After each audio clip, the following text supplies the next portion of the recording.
So guys, last time ang topic natin is about parallelogram method. Parallelogram method is only limited to adding two vectors. Pero pwede siya graphically and analytically. So this time I'm gonna teach you two methods in adding two or more vectors.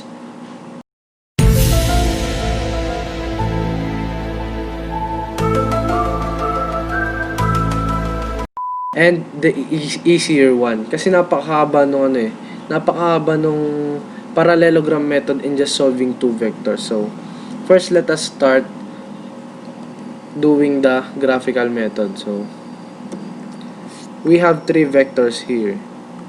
So, I will create a Cartesian plane first so you can understand the polygon. So, ang ituturo kong una is yung polygon method. Graphically siya, graphical way in solving two or more vectors. So, A is somewhere from here because straight line lang siya na papunta sa right side. So, this is your vector A and vector B. So, para i-connect yan, you will start from the head of vector A to yung tail ng vector B. So, vector B is something like this. So, this is your vector B. And vector C is going directly upward. So, yan. Dapat nakasunod yung measurement nyo eh. Kaya very important na mayroon kayong ruler and protractor. So, ang tanong, paano natin makukuha yung resultant vector? So, you will start from the origin sa gitna, yung sa 0, 0 na point. Tapos, hanggang dun sa head nung last vector mo, vector C. So, this is going to be your resultant vector. So, paano mo kukunin yung angle? It's just simply you will do this. Yeah. This is going to be your resultant angle. Your angle. So, that's how you do the polygon method. So this time I'm gonna teach you how to do the component method. Ito yung way para ma-solve nyo yung two or more vectors analytically. So, component method. Ba't tinawag to na component method? Kasi kukunin natin yung dalawang component niya, dalawang component ng tatlong vector na to, which is yung y component at yung x component. So, to do that, we have the formula in solving the forces in x. We have the f cosine theta, and the forces in y, f sine theta. So, para magamit natin to ng maayos, dapat yung angle mo ay nakalapat with respect to x-axis. So, dapat ganito to. So, kung 50 degrees to, dapat ito 40 degrees. So, ito yung angle, yung 40 degrees yung gagamitin natin. Itong 72, we don't have problem with this kasi with respect to x-axis siya. Tapos itong 62. So, 62, you will get the complement of this angle. So, 62. To get the complement of that, 90 minus 62. 90 minus 62 is 90 minus 62. So, 28 degrees to. 28 degrees. Yun. So, let's start solving. So, summation of forces of x is equal to, syempre, force x component ng force sa F1, tapos x component sa F2, tapos x component sa 3. So, yan. So, meron dalawang paraan para kumuha ng angle niyan. Yung isa, yung kukunin nyo, syempre itong F1, 40 degrees to. Pero since nandito siya sa negative side, syempre x component, pag nandito ka sa second quadrant, yung x mo is negative. So, kailangan nakalagay yan, negative yung F1 mo, value ng F1, 2.65 kilonewton cosine, sundan natin yung yung formula, cosine 40 degrees. So, yan. Plus, pag-aadin natin tong mga to F2, x component F2. Siyempre, dahil nasa third quadrant siya, negative yung x dito. So, negative na naman to. So, 4.77 kilonewton cosine, ilan to? 72 degrees. So, pag isa pa, meron pa tayong F3.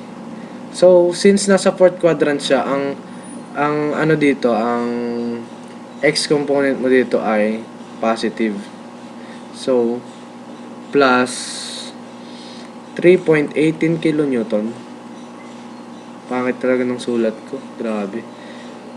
Cosine. So, with respect to x, kukunin natin yung 28 degrees dito. Yun.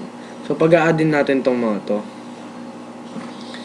So, negative 2.65 cosine 40 degrees plus negative 4.77.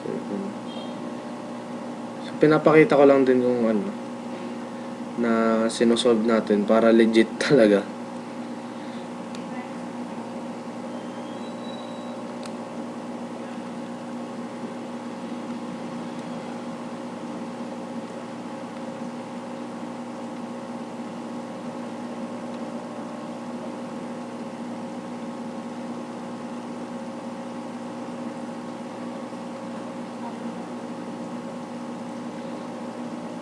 So the answer is negative 6 point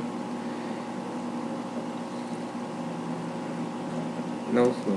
So the answer is negative 0.69696 kilonewton.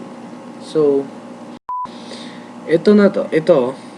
So meron akong isang isuturo sa inyo yung ginagamit ko. Naghanap ako ng nung first year ako, parang napakahirap naman nito. Kailangan ko pa malaman kung negative or positive tong mga component na to. What if pwede naman pag-adin tong lahat ng hindi ko na iisipin yung mga yon. So meron akong paraan diyan. So gagamitin pa rin natin yung formula kanina na pagkuha ng F ng summation of forces ay ng forces sa x na F cosine theta, tapos yung sa y naman forces sa y F sin theta. So, ganun pa rin yun. Pero this time, gagamitin na natin yung buong circle. So, mag-start tayo dito sa first quadrant. Ito yung 0 degrees natin. So, if yung force sa F1 ay dito 50 degrees. So, since alam natin na 90 degrees tong first quadrant, i-add up na lang natin siya dun sa 50 degrees. So, ang angle na gagamitin natin sa Fx1 ay 90 plus 50, which is 140. So, F1 is 2.65 kilonewton cosine 140 degrees. Plus, hindi ko na in-indicate kung positive or negative siya. Bahala na sa magiging sagot dito sa calculator mamaya. Tignan nyo ang lalabas. So, plus, so sa Fx2 ay 4.77 kilonewton. Wala na tayong problema dito kasi ano naman to. So, 180 degrees tong hanggang sa second quadrant. So, pag prinas nyo to sa 72, so, 180 plus 72 is 252 degrees. So, gagamitin pa rin natin yung cosine, cosine lang. Stick tayo sa cosine. Kasi x component. Cosine 252 degrees plus pangit ng sulat ko. 3 0.18 kilonewton cosine. So ito, pag hanggang quadrant number 3 na tayo, 270 na yun, kaya 270 plus 62 ay 332 degrees. 332 degrees. So, ganyan na. So, pag pinag-plus-plus natin yan, so, 2.65 cosine 4.77 cosine 252 plus 3.18 cosine 332. So, ang total pa rin ay parang yung kanina. 'Di ba? Hindi nyo na inisip kung positive or negative. Basta, tinype nyo na lang sa calculator gamit yung method na to. So, negative 0.696 kilonewton. So ganyan na yung gagamitin natin sa sa forces sa Y. Kasi parang paborito ko na yung ginagamit kasi hindi ko na kailangan mag-isip. Parang mapapabilis yung pagsosolve mo pag ganyan. Hindi ko na iwas ka mali pa kasi parang nagpa-plus ka na lang sa lahat. So ganyan pa rin pag a-add natin lahat ng sa Y. Sinisipon ako konti. So FY1, so parang kokopyahin na lang natin to Parang kokopyahin na lang natin tong nasa sa FX. Kaso lang papalitan lang natin yung cosine ng sine kasi Y component na. So kokopyahin na lang natin talaga. Kilonewton sine 140 degrees. Hindi mo na rin kailangang isipin kung positive or negative yung ilalagay mo dito Bahala na yung calculator sa'yo. Kaya mahalagang may kayo, scientific calculator. Sine pala. Sine 252 degrees. So, pagpasensya nyo na yung sulat ko talaga kasi pero, ang mahalaga sinasabi ko naman yung mga values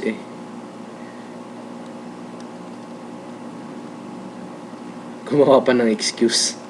Sine 332 degrees. 'Di ba ang dali? Kokopyahin nyo na lang yung nasa taas, papalitan nyo lang yung cosine ng sine. So 2.65 isolve na natin. 140 plus 4.77 sine 252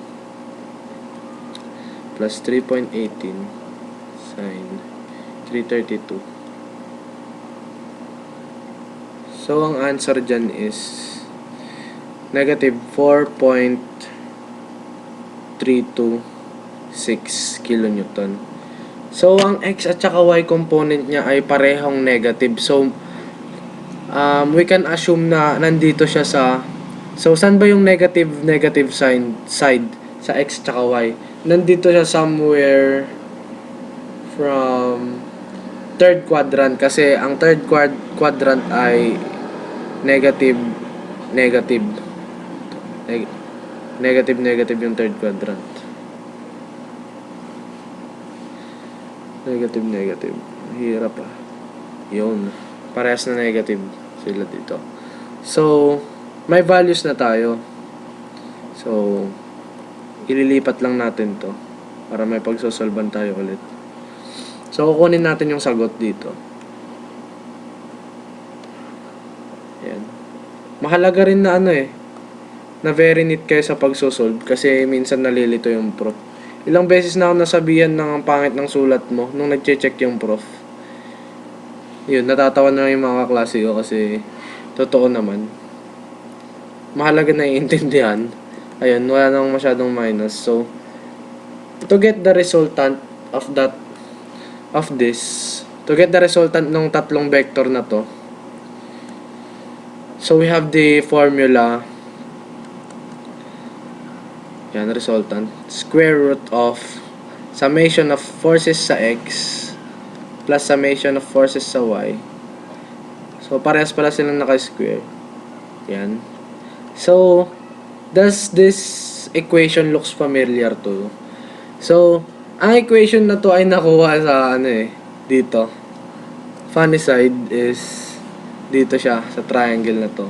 So, yung yung f of y mo, yung summation ng fy mo ay ito. Tapos yung summation of fx mo ay ito. 'Di ba? To get the resultant, ito 'yon. Ito yung FR. To get the resultant, yan. Yung hypotenuse, kaya yan yung formula na ginamit natin. At saka mamaya, to get the angle here. Mamaya, tuturo ko kung paano kukunin yung angle niyan. Solve muna natin yung resultant. So, summation of forces sa x is negative 0.696 square plus negative.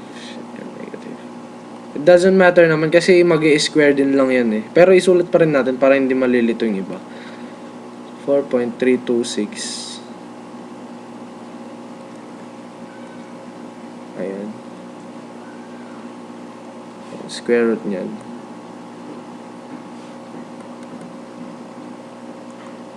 So, ang resultant force natin ay 0.696 square plus 4.326 square.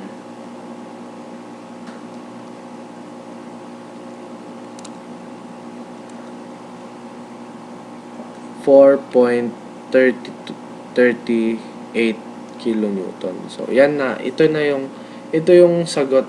Pero meron pa yung angle niya. So, 4.38 kilonewton. Yan yung pasensya na kung saan natin nilalagay. Pero, I think naiintindihan nyo naman kasi may tips naman akong binigay sa inyo. Yung strategy ko. Hindi mo naman kailangan sundin lahat ng kung may maisip ka kasamat kasi pag may maisip ka na easier way tapos legit siya, pwede mong sundin yun. So to get that, we use the formula theta is equal to tangent inverse of absolute value ng summation of forces sa y tapos summation of forces sa x. So tangent inverse ng negative 4.326 kilonewton over negative 0.696 kilonewton. So the answer is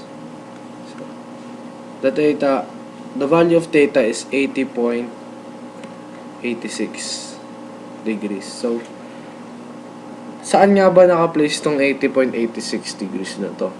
Sabi nga natin kanina, I told you that both the summation of forces of x and y is negative. That's why it is placed in the third quadrant. So, let me show you. Yan ito. Malapit na matapos. Tapos na pala, ipapakita ko lang kung saan nakapwesto. So, 80 degrees, negative yung forces sa, summation forces sa x at y. Kaya somewhere here, dito siya. So, the answer, pag minsan pinapadropan ng teacher kung saan yung